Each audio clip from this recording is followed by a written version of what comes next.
Balapan Malaysia adalah balapan yang ditunggu-tunggu oleh fans Yamaha, baik karena ini sirkuit yang cocok untuk Quartararo dan juga karena Yamaha menurunkan kembali vivornya di sirkuit ini. Namun, semua ekspektasi menyenangkan tersebut berubah menjadi sebuah keheranan bagi para pembalap Yamaha sendiri dengan strategi Yamaha soal mesin vivor yang dirasa lamban dan aneh.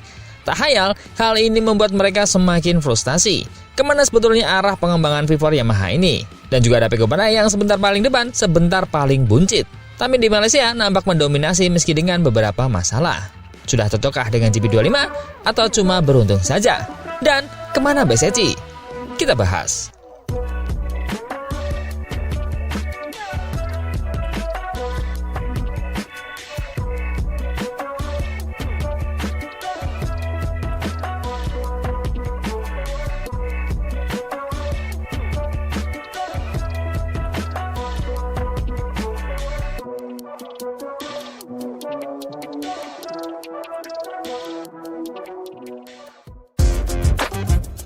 Fabio Quartararo menutup sprint Malaysia dengan wajah serius dan kekecewaan yang sulit disembunyikan. Pembalap Prancis itu sadar bahwa catatan waktunya tidak mencerminkan performa sebenarnya. Kecepatan saya tidak tepat, ujarnya tegas.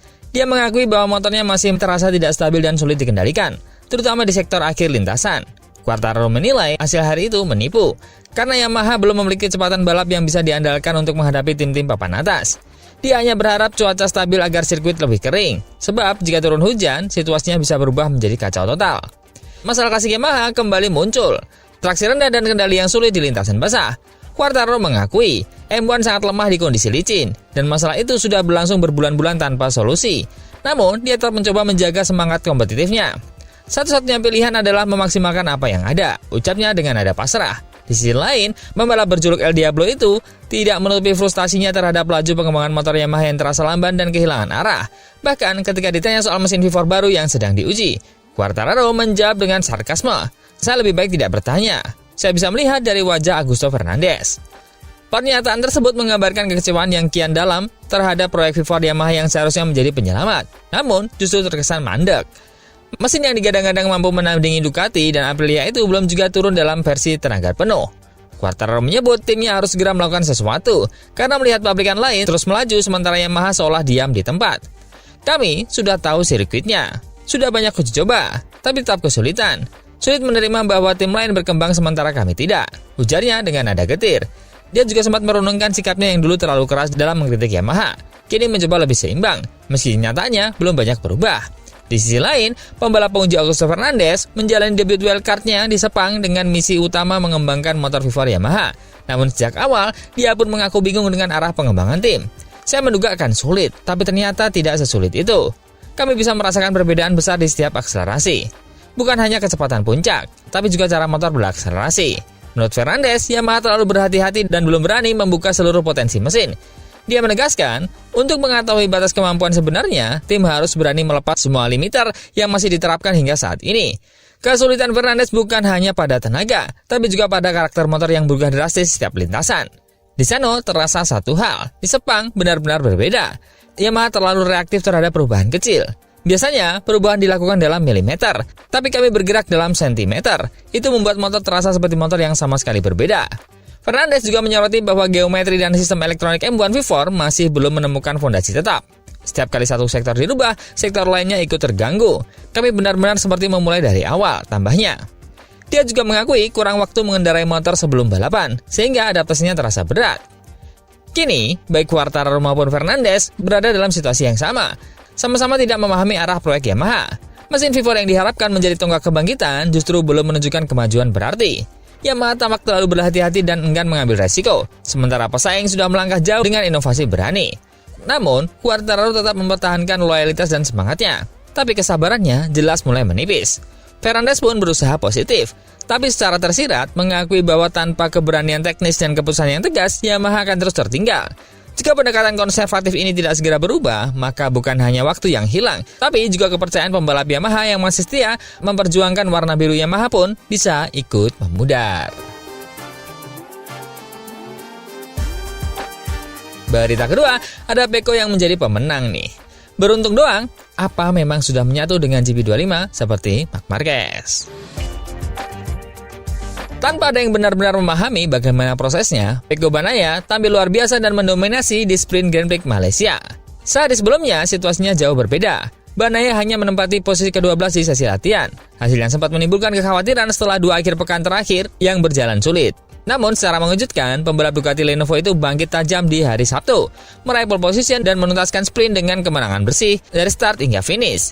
Itu menjadi kemenangan sprint kedua musim ini, setelah sukses di MotoGP Jepang. Performanya sulit dijelaskan, tapi hasilnya tak terbantahkan. Pecco kembali berada di atas angin. Menariknya, Bagnaia sendiri tampak heran dengan transformasi cepat tersebut. Dalam wawancara bersama Sky Sport, dia mengakui bahwa timnya pun belum memahami sepenuhnya apa yang membuat performa mereka naik turun secara drastis. Kemenangan ini saya persembahkan untuk tim. Kami bekerja keras, tapi seperti saya, mereka juga masih berusaha mengerti apa yang sebenarnya terjadi. Kami terus bergantian antara hasil baik dan buruk yang luar biasa. Dan kami harus mencari tahu penyebabnya. Yang pasti, kami berusaha semaksimal mungkin untuk mengatasinya, ujar juara dunia 2 kali itu dengan nada reflektif. Ironisnya, kemenangan itu datang meski Bagnaia menghadapi masalah teknis sepanjang balapan. Sistem Red High Device Desmos edisi GP25 miliknya tidak berfungsi dengan baik, sesuatu yang biasanya sangat mempengaruhi performa motor Ducati. Namun Pecco tetap mampu mempertahankan ritme stabil dan melaju tanpa tersentuh sejak awal. Kemarin, saya gagal menembus Q2 dan merasa tidak nyaman dengan motornya. Tapi pagi ini, kami melakukan beberapa perubahan kecil yang sangat membantu. Saat start, saya bisa memanfaatkan tombol penurun dengan baik. Tapi selama balapan, sistem utamanya tidak bekerja. Efeknya terasa di lintasan lurus, tapi keluar tikungan masih cukup baik. Kondisi itu menunjukkan tingkat adaptasi dan kontrol Pecco terhadap GP25 mulai meningkat. Dia mampu menutupi kelemahan teknis motor dengan gaya balapnya yang lebih halus dan presisi, sesuatu yang di awal musim sempat menjadi keandalannya. Banyak pengamat kemudian mulai mempertanyakan, apakah ini sekedar keberuntungan sesaat atau tanda bahwa Bagnaia mulai benar-benar menyatu dengan GP25 seperti yang dilakukan oleh Marc Marquez. Sejauh ini, Pecco belum seagresif Marc Marquez dalam menaklukkan karakter mesin Desmos edisi, tapi performa di Sepang menunjukkan bahwa langkahnya menuju harmoni GP25 sudah mulai terlihat. Secara logis, kemenangan sprint ini menjadikan Bagnaia favorit kuat untuk balapan utama di hari Minggu. Sejarah membuktikan bahwa jika Pecco start di baris depan, sangat sulit untuk menghentikannya. Namun sang juara dunia menegaskan bahwa kondisinya kali ini berbeda. Tidak seideal saat di Motegi. Di Jepang, saya punya perasaan yang sangat baik sejak awal, tapi di sini saya tidak begitu. Meski begitu, ini salah satu momen pertama di musim ini, di mana perubahan yang kami lakukan benar-benar memberikan hasil. Mungkin kami sudah menemukan arah yang tepat, tapi saya tidak ingin membocorkan apapun, ucapnya sambil tersenyum. Bagi Bagnaia, kemenangan di Sepang bukan sekedar hasil keras satu hari, melainkan ujian kesabaran dan bukti bahwa komunikasi dengan tim serta pemahaman terhadap GP25 mulai mengarah ke jalur yang benar. Dia menutup harinya dengan peringatan realistis untuk balapan utama. Besok akan menjadi hari yang sulit bagi Ban, jadi kami harus tetap tenang dan tidak terburu-buru. Pernyataannya menggambarkan sikap matang seorang juara yang kini tampak mulai menemukan keseimbangan baru antara insting agresif seorang pembalap dan kesabaran untuk memahami motor yang terus berevolusi. Apakah ini awal kembalinya dominasi Pecco Bagnaia? Atau hanya kebetulan manis di tengah musim yang tak menentu? Hanya balapan berikutnya yang bisa menjawabnya. Berita ketiga, sang pemilik nomor 3 di klasmen, Marco Bezzecchi, yang baru saja menyalip Pecco Bagnaia, kemanakah? Kenapa tidak semoncer balapan sebelumnya? Pembalap asal Italia itu menjelaskan titik-titik di mana dia masih tertinggal dari para rivalnya. Dia menilai sektor terakhir di sirkuit menjadi kelemahan utamanya. Saya kehilangan waktu di T4 di tikungan terakhir. Saya kesulitan saat berbelok. Ada juga masalah kecil pada elektronik. Jadi saya belum menafsirkan pengaturan yang tepat. Kami perlu meningkatkan hal itu, ucapnya. Menurut Bezzecchi, perbedaan antara sesi latihan kali ini, selain performa motor, Bezzecchi juga menyoroti pentingnya manajemen ban. Dia mengalami kecelakaan cukup keras pada saat sesi latihan, yang membuatnya semakin sadar bahwa karakter lintasan Sepang ini menjadi lebih menantang dibandingkan dengan seri-seri sebelumnya.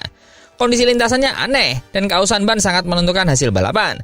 Kalau kami bisa meningkatkan sasis dengan fluiditas kendaraan, umur ban juga akan lebih baik, jelasnya.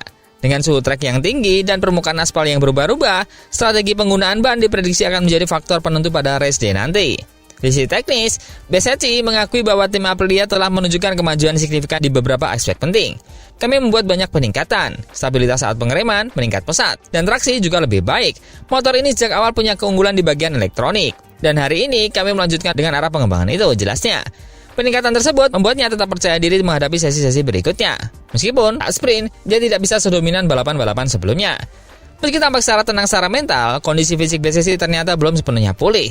Cedera punggung yang dialami masih mengganggu, meskipun sudah menunjukkan perkembangan positif.